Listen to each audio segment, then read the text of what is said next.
काय झालं? कंटाळास?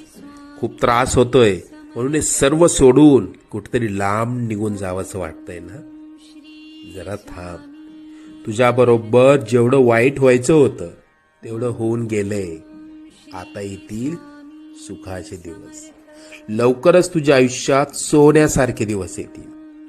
सगळं काही मनासारखं होईल. तुला भविष्याची चिंता खूप सतावत असते ना? आम्ही सर्व जाणतो. तुझा हात आम्ही पकडलाय. तुझं आणि कुटुंबाचं कोणीही वाईट करू शकणार नाही. अरे मायबाप मानतोस ना आम्हाला? मग तुला पैशांची गरज होती, आम्हाला सांगायचं ना? कोणापुढे हात पसरू नकोस. आजपासून आम्ही तशी वेळच येऊ देणार नाही. लवकरच मनात असलेली इच्छा पूर्ण होईल. येशील ना पेढे घेऊन अक्कलकोटला? निश्चिंत राहा.